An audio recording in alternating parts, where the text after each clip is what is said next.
عیب جو اس میں موجود ہے وہ عیب بھی تجھے گھر کے اندر بیٹھ کر نجی اور ذاتی محفل میں بھی بیان کرنے کی اسلام اجازت نہیں دیتا، اور اسلام نے اس کو غیبت کا نام دیا۔ اور میرے نبی پاک صلی اللہ علیہ وسلم نے فرمایا یہ فعل کہ تو گھر کے اندر بیٹھ کر کسی کی عزت کے بارے میں بات کرے، سمجھ لے تو نے زنا سے بھی برا کام کیا، یہ بدتر ہے زنا سے بھی۔ یہ جو زیادتی اور ظلم ہے نا میرے بھائی،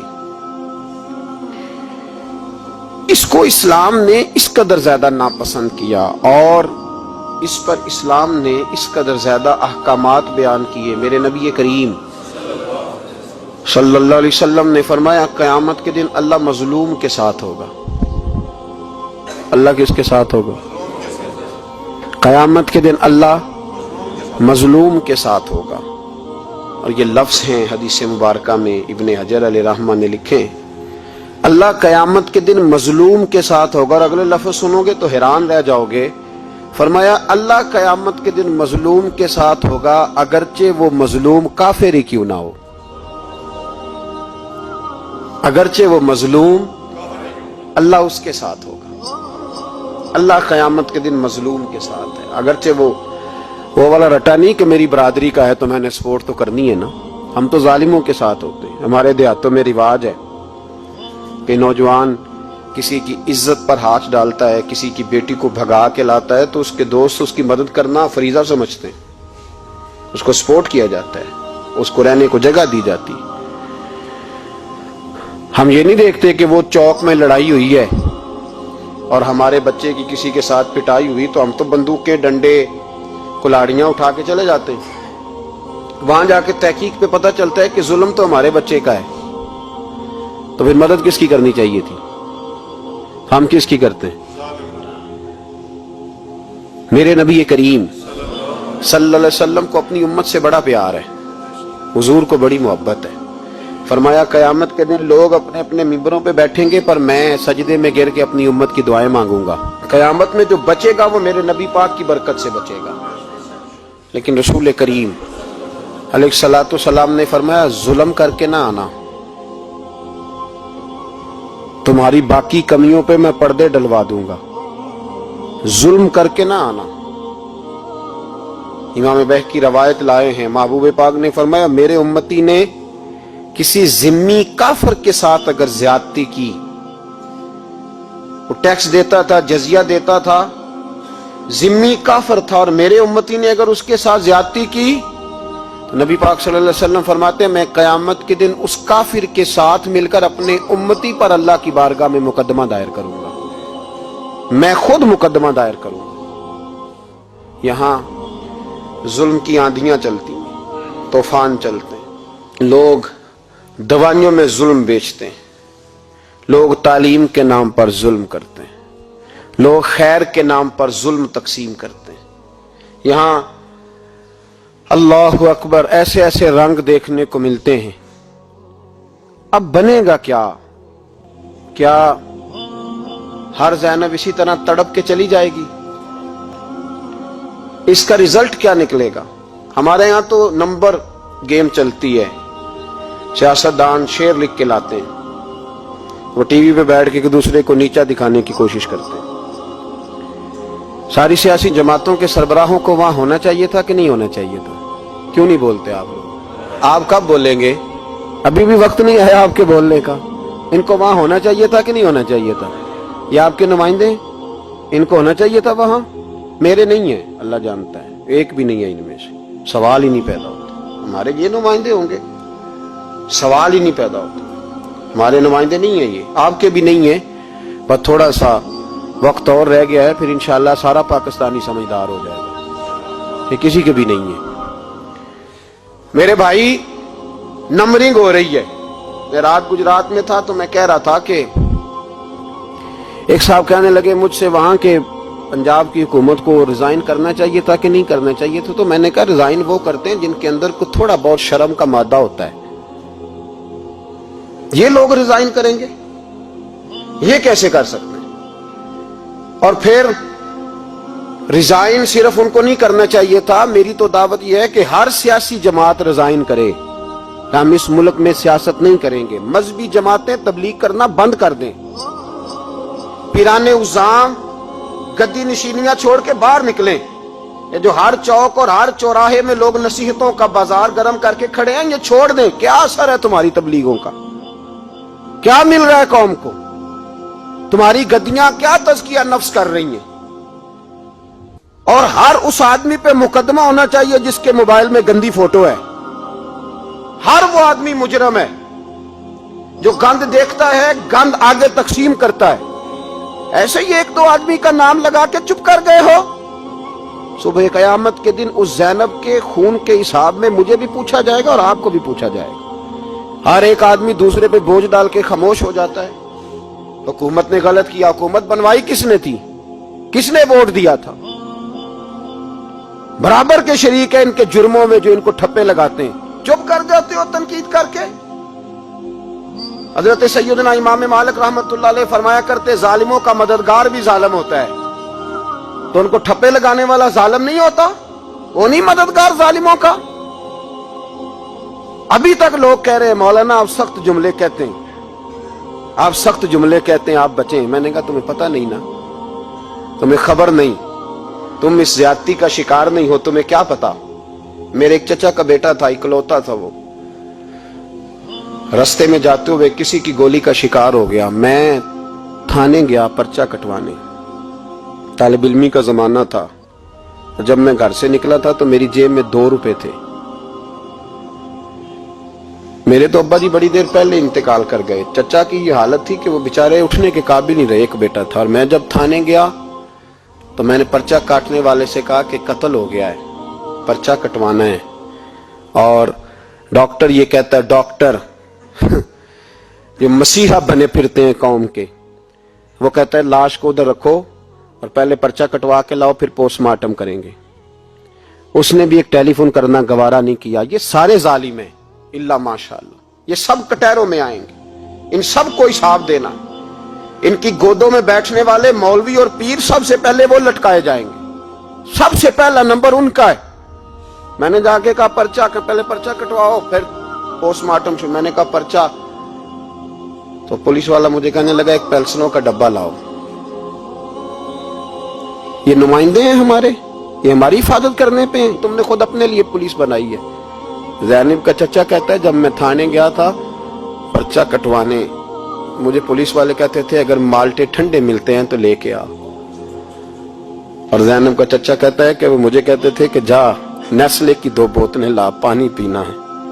اس ملک پہ بسنے والوں کا کوئی وارث نہیں، کوئی نہیں ان کا والی وارث.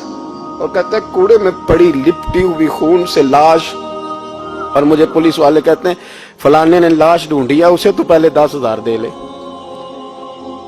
میں ظالم ہوں، آپ ظالم ہیں. انہوں نے ان ظالموں کو اپنا سپہ سالار بنایا.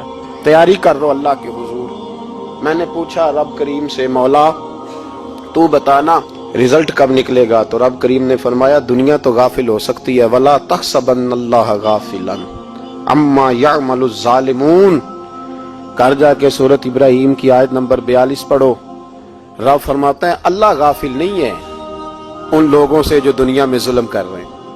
اللہ ظالموں کے کاموں سے غافل. تو پھر مولا رزلٹ کیا ہے؟ فرمایا انما یؤخرہم لیوم. اللہ نے ایک دن کے لیے یہ فیصلے رکھے ہوئے. رب روز عدالت نہیں لگائے گا، اللہ نے ایک دن رکھا ہوا. تشخص فیہ الابصار. فرمایا میں ظالموں کو اس طرح لٹکاؤں گا کہ لوگوں کی آنکھیں کھلی کی کھلی رہ جائیں گی. میں ظالم کو، رب کریم فرماتا ہے مجھے کوئی غافل نہ سمجھے. وقت آنے والا ہے، وقت آنے والا ہے. حضرت وہب ابن منبہ رحمت اللہ تعالی علیہ فرماتے ہیں، آپ فرماتے بنی اسرائیل کے اندر ایک بادشاہ بڑا ظالم تھا. اس نے محل تعمیر کرنا شروع کر لیا. محل بن رہا ہے، محل کے بیچ ایک جھونپڑی آ گئی، کٹیا ایک بوڑھی عورت کی. تو بادشاہ نے اس بی بی سے کہا کہ یہ کٹیا، یہ جھونپڑی دے دو، میرے محل کا نقشہ خراب ہوتا ہے. تو بوڑھی کہنے لگی میں بیوہ بھی ہوں، بے اولاد بھی ہوں. جب میں بیاہ کے یہاں آئی تھی تو میرے ابا نے کہا تھا بیٹی تیرا جنازہ نکلنا چاہیے، تو چلو मैं पका हुआ फल हूं, थोड़ा वक्त रह गया है, मर जाऊंगी तो तुम्हारा ही है, मेरा कौन सा कुबाली वारस है। चलो जिंदगी की जो सांसें रह गई हैं मुझे यहां गुजार लेने दो। बूढ़ी मिन्नत करने लगी। बादशाह ने कहा नहीं नहीं, तू पैसे ले और हमें खाली करके दे झोंपड़ी। बादशाह ने इसरार किया तो बूढ़ी कहने लगी नहीं मैंने दूंगी। वो अपने घर के अंदर बैठ गई। यूं समझ लीजिए कि बिल्डोजर तैयार करके छुपा दिया गया। 2 4 5 सिपाही खड़े कर दिए कि बूढ़ी ने को सारी जिंदगी घर में तो नहीं ना बैठना, निकलना तो है ना बाहर। जब निकले ना तो फौरन इसका मकान गिरा दो, 2 4 5 10 मिस्त्री इकट्ठे लगाओ, दीवार बना दो। इस तरह कब्जे होते। बूढ़ी कुछ देर तो चिमटी रही घर के साथ, फिर उसको निकलना भी था। जब उसने समझा कि अमन हो गया है, फिर वो बूढ़ी बाहर निकली। और जब वो गई बाहर, चंद घंटों के बाद वापस आई तो झोंपड़ी गिरी हुई थी। घर की छत के तिनके हवाओं के साथ बिखरे हुए थे। नया मकान बन गया। वहाब इब्ने मुनब्बे अलैहि रहमा फरमाते उस बीबी ने जो दुआ मांगी तो अर्श फर्श हिलने लगे, जमीन कांपने लगी। उस बीबी ने लफ्ज पता क्या अदा किए? कहने लगी ए अल्लाह, मैं तो मौजूद नहीं थी, तू बता तू कहां था। अल्लाह मैं तो नहीं थी। ज़ैनब की अम्मा भी पूछती है अल्लाह मैं तो नहीं थी, तू तो मौजूद था ना। तो अर्श का मालिक कहता मैं हिला दूंगा। जरा इन उलमा को, मशाइख को, इन अरबाब इक्तदार को देख लेने दो, मेरी ढील है, मैं इन्हें हिला दूंगा। कहती अल्लाह मैं तो नहीं थी, तू कहां था, तू बता। रब करीम ने फरमाया जिब्रील दौड़ के जा, दौड़। अल्लाह हुक्म क्या फरमाया, पलट दे इस बस्ती को, तबाह कर दे उन लोगों को जो जुल्म पर चुप रहते, उन्हें तबाह कर दे। दुनिया में कतील उससे मुनाफिक नहीं कोई, दुनिया में कतील उससे मुनाफिक नहीं कोई जो जुल्म तो सहता है बगावत नहीं करता। उससे मुनाफिक नहीं कोई। मुनाफिक बन के जीना बंद कर दो, अब मोमिन बन के जीना सीखो। इन जालिमों के खिलाफ बोलो। मेरे अजीज कहते हैं तबाह कर दो बस्ती को। बस्ती उलट दी, घर तबाह हो गए। याद रखो अर्श का मालिक कहता है तो मैं देख रहा हूं, वरना कोई मौजूद ना था, मैं तो था ना, मैं तो सारा कुछ देख रहा हूं। मैं इस वला तहसबन्नल्लाह गाफिलन अम्मा यअमलुज़ ज़ालिमून, लोग अल्लाह को गाफिल ना समझे। और फिर मीडिया चीखता है, कहता है जी बड़ा जुल्म हुआ। इस काम में सबसे ज्यादा किरदार इस बुराई को फैलाने में मीडिया का है। मीडिया तो बच्चों को गुनाह के तरीके बतलाता है। और हुकूमतें, मुमताज कादरी का जनाजा ना दिखाना हो तो मीडिया सारा बंद हो जाता है। फैजाबाद धरने का जुल्म ना दिखाना हो तो मीडिया सारा बंद हो जाता है।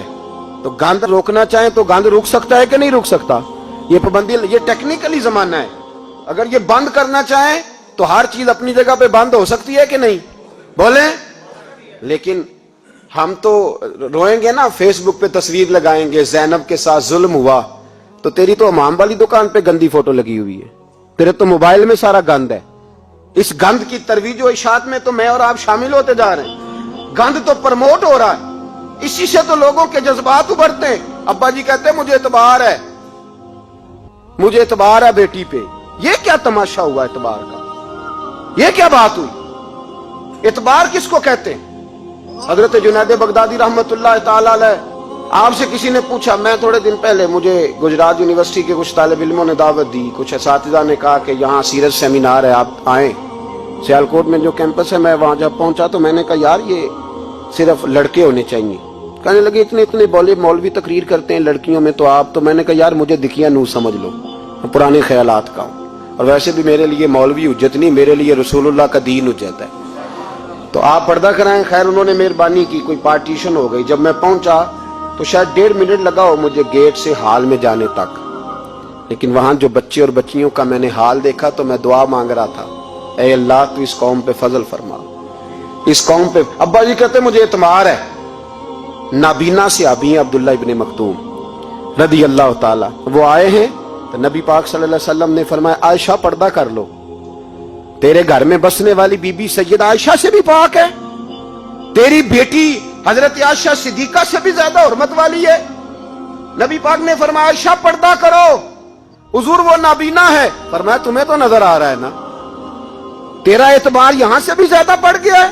हजरत जुनैद बगदादी से कहा हुजूर हमें कुरान शरीफ पढ़ा दें। आपने फरमाया दरमियान में औरतें पर्दा डाले फिर पढ़ाऊंगा। कहा हुजूर कुरान पाक ही पढ़ाना है। तो हजरत जुनैद फरमाने लगे पढ़ाने वाले हसन बसरी हो और पढ़ने वाली राबिया बसरी हो और दरमियान में कुरान पढ़ा हो, फिर भी मैं उन्हें बगैर पर्दे के पढ़ने की इजाजत नहीं देता। यहां तो हाल ही कोई नहीं। इस गंद को रोज प्रमोट करते हो, नौजवानों के जज्बात बिखरते हैं और बिफरते हैं और फिर उसके बाद कहते हो कि आग ना लगे। ये कैसे हो सकता है? तुमने खुद आग लगाई है चमन में अपने, बेसबब गर्दिश अय्याम को इल्जाम न दो। तुमने खुद नूर का जुल्मत से किया है सौदा, करके तौहीन सहर शाम को इल्जाम न दो। ओ भाई याद रखो, जब तक ये गंद रहेगा फहाशी और उरियानी रहेगी। इंडिया के अंदर ज्यादती के वाकयात ज्यादा है पाकिस्तान की निस्बत। क्यों? इसलिए कि गंद ज्यादा है, फहाशी और उरियानी। इस्लाम ने तो नजर तक पर पाबंदी लगा दी, कहा अपनी नजर भी मोमिन झुका के रखे। जो चीजें सबब बन सकती हैं उन पर भी पाबंदी लगा के रखी।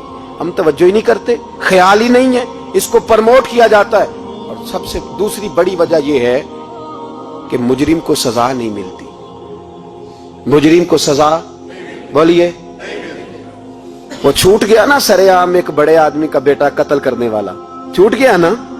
वो जिसने सरेआम एक सिपाही कांस्टेबल को कुचल दिया था वो बच गया ना, आ गया ना बाहर। रेमंड डेविस कई गोलियां मार के बच गया ना। जब मुजरिम को सजा नहीं मिलती तो फिर गुनाह बंद। मेरे रसूल पाक सल्लल्लाहु अलैहि वसल्लम ने कानून दिया।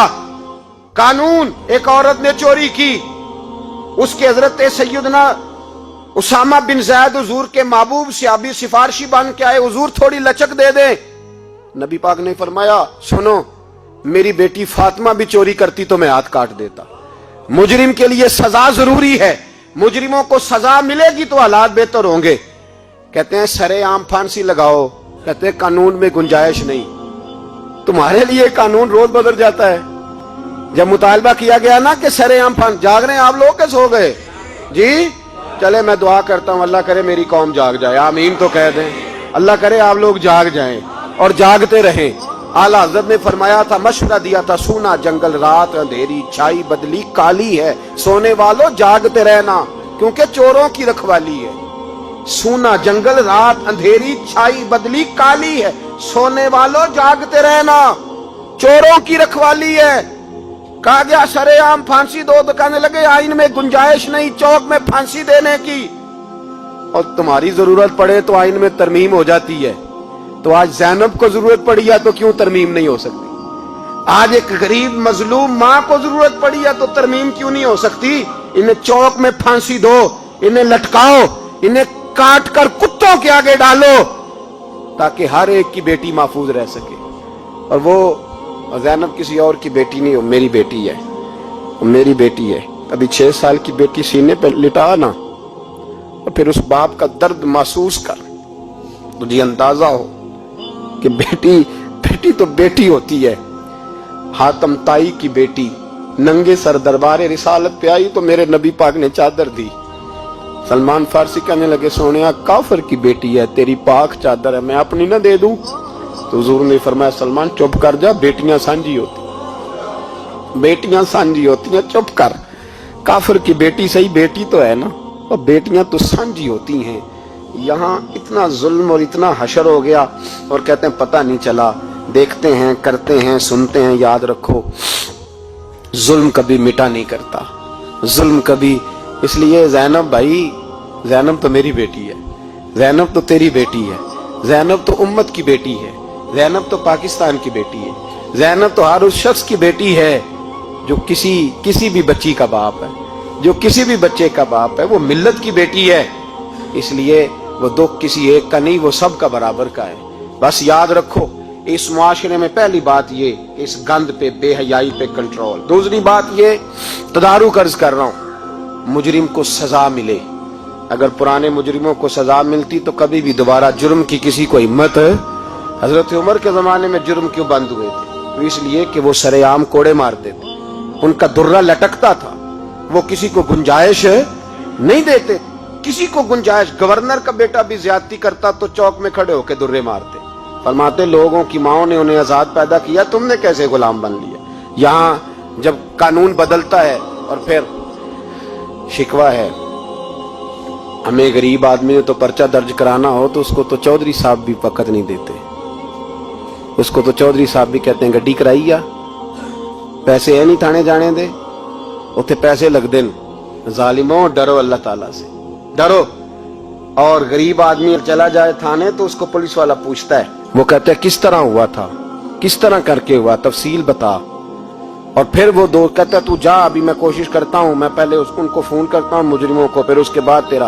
और तगड़े आदमी पे दरखास्त आ जाए कभी तो उसको फोन करके पूछते हैं चौधरी साहब की करना है पर्चे दा, फिर वो खुद फोन करते हो। ये अमीर के लिए कानून और है और गरीब के लिए और है, ये किस तरह हो सकता है। मेरे नबी करीम सल्लल्लाहु ताला अलैहि वसल्लम ने इंसाफ की फराहमी छोटे बड़े के लिए एक रखी। और याद रखो हिसाब तो देना है, हिसाब बोल के बताइए, हिसाब जो ज्यादती करेगा उसने हिसाब और देना पड़ेगा। यहां नहीं दोगे तो वहां दोगे, हिसाब तो बहरहाल उस मुजरिम ने तो देना है। लेकिन अरबाब इख्तदार ने भी, हजरत उमर फरमाया करते थे मेरे दौर में कुत्ता भी प्यासा मर गया तो हिसाब मैंने देना है, क्योंकि मेरी हुकूमत थी, कुत्ते को पानी मिलना चाहिए था, उसके दरवाजे तक पानी पहुंचना चाहिए था, हिसाब तो देना है।